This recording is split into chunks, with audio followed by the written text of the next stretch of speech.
Good evening, everybody.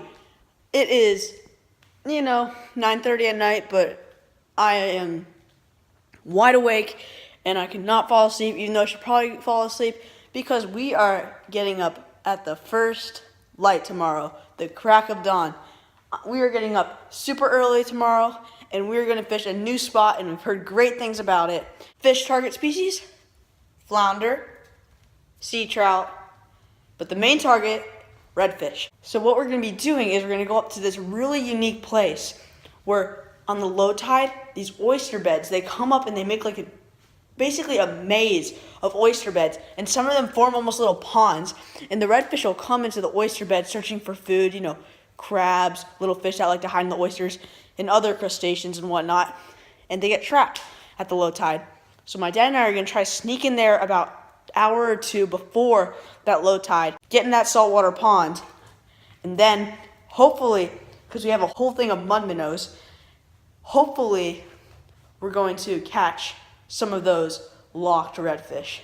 So I'm going to show you guys what I'm going to be using, how I'm going to be using it, so that you guys, if you ever find yourself in the same situation as I'm going to be, you can do the same thing. Alright guys, let's dive into it. Well, of course, first of all, you are going to need bait to fish. So what we have done is we've taken this minnow trap and we put bread in it. And these two things kind of like, one second. So these two little, I don't know what you call them, halves, cups, whatever you want to call them, they come together and they attach sort of like this. So they attach to each other, and then what we do is there's a clip that we put that closes it right at this section, and that keeps it closed, and we put bread inside of it before we close it, and then attach it to like 20 feet of rope, and then leave it out for about, we have this honey hole, so we leave it out for about like 20 minutes, and then we probably have a few dozen mud minnows, and what our setup here is just the bucket with a little bread for them to eat. We have the aerator, and then inside of here we have a bunch of little mud minnows. Don't know if you guys can see, that's a little dark, I'm sorry. But yeah, that's the plan. This is the bait we're using. Still got nice and chilly water, keeping it oxygenated. That's the purpose of this aerator right here. It's a little expensive, but it's pretty cheap to buy these little aerators. I think they're somewhere in the $20 range. Not completely sure, but they're definitely a great help when it comes to keeping your bait alive overnight. Alright guys, I'm going to show you guys what tackle I'm going to be using next.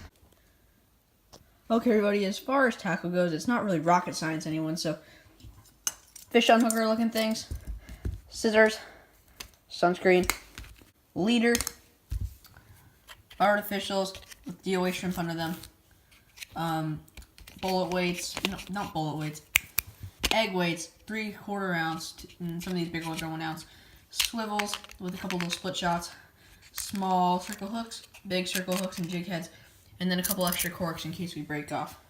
Overall, very simple. You guys want to make sure when you're in a kayak or a very small boat, you want to use as little tackle as possible and keep everything in small containers so that you don't have like a million things flying all over the place. Keep it organized and keep it small. Alright guys, I will see you tomorrow in the AM.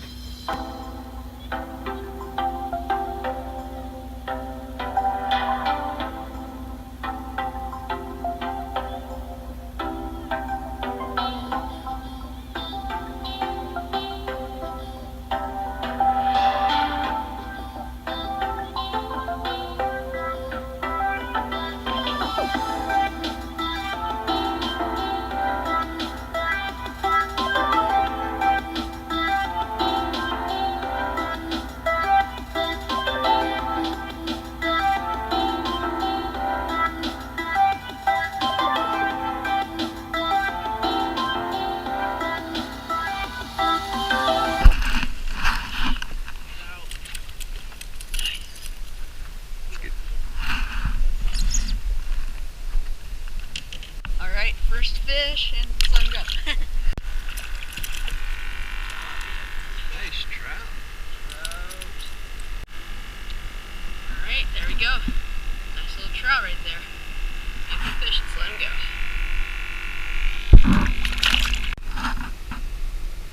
Here we go. Nice. Trout. Nice. Well with the trout. Alright. Good fish.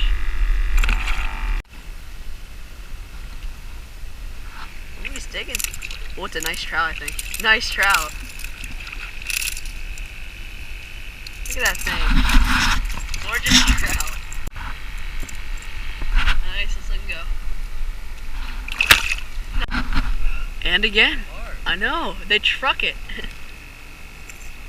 Says it's probably a nice one. Yeah.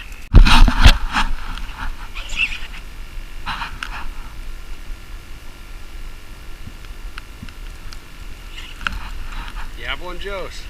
I do. They hammer these trout rough. Another decent trout. God. I wonder if I should bring out the DOA.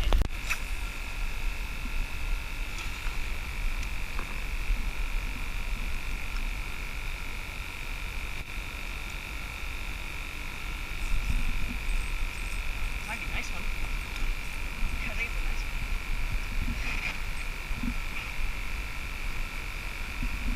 Yeah, I think it's a good one. Oh yeah. Yeah. Well done, Joe.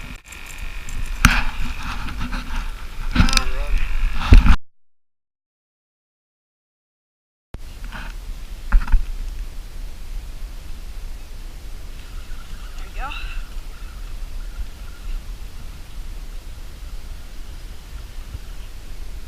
Find me a little bit, tire 'em out. Ooh, they're strong little.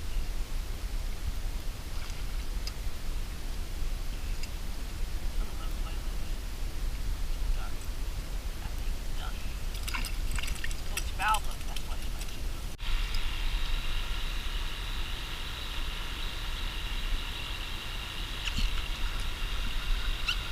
On the artificial.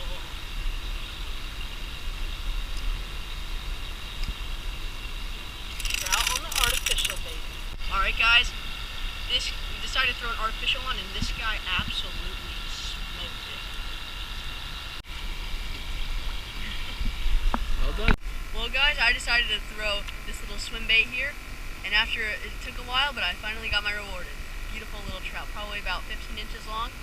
We're gonna take him off the hook and he's ready to go. Oh, there we go. Yeah, we got one. Ooh, redfish. There we go. Little redfish right there. Alright guys, so there we have it, a beautiful little puppy drum, probably around 13 inches long, and he's got a little turquoise tail there too. Alright, we'll let him go. What you got? Nice fish. Redfish! Nice red. All right, Yay. Joe. There we go guys, second redfish of the day, it's been a grind. All right. Oh, I hope it wasn't rolling the whole time. Alright. Holy Wow. dang, the sheepshead. On the popping cork. We might have another big trout. Dang, That's a good trout. good trout. Alright. Yeah, there's a trout, beautiful fish. That's definitely in the slot, definitely keeper. Let him go. Ooh, Another nice trout. Dude, they're all yeah, beautiful fish. Alright guys, there he is, another nice trout. Guys, we had a great day on the water, caught so much trout. It was unbelievable. Alright, we'll see you back at the house. Alright, thank you so much for watching that video. That was an incredible day on the water. We caught so many trout, and it's actually over the span of 2 days. As you can tell, I switched outfits randomly in the middle of the video. That was over the span of 2 days. We probably caught 50 trout within those 2 days. It's just, I didn't want to include every single fish because it would get pretty boring just seeing me pulling up one after another for like 30 minutes. It was insane how these fish were biting. We also did manage to catch a couple redfish, which is pretty neat. We did go back in those little like saltwater creeks and little saltwater ponds that were formed at the low tide, and that's how we caught those redfish. But the thing was that we ended up going out past where the guy told us about the little saltwater ponds. We ended up going past, and that was 100% worth it. We ended up getting on an absolute trout sleigh. They would eat anything that hit the water. It was absolutely incredible. Along with that, we did catch a sheepshead on the popping cork, which is a first for me. I guess I don't know what he was doing there, because we were just fishing out there in the middle of the creek, and then big old sheepshead, about that big, probably a good 2 or 3 pound sheepshead, came out. And I honestly didn't know if it was a fish, because it was kind of just like holding on to it and just moving the bob around, but it ended up being a sheepshead. That was like a pinfish or something playing with my bait. But that was very, very cool, guys. I'm still pretty far backed up on the editing. This took place about 4 weeks ago, but I'm going to try to get to the editing. School and all is very hard, and also it's pretty close to Thanksgiving, so I may have some time over this little break. Speaking of which, hope you guys have an awesome Thanksgiving. Eat tons of food and sleep a lot, I guess. But enough of that. We have a lot of challenges coming your way. We have a lot of more videos coming your way. I've purchased some big bass baits because the saltwater is going to slow down a little bit here, but that means that we have time for big bass. We're going to start targeting the big largemouth bass. Hopefully this winter we can get that 5-pounder. I'm really crossing my fingers for that one, guys. But anyways, thank you so much for watching this video, and I'll catch you guys later.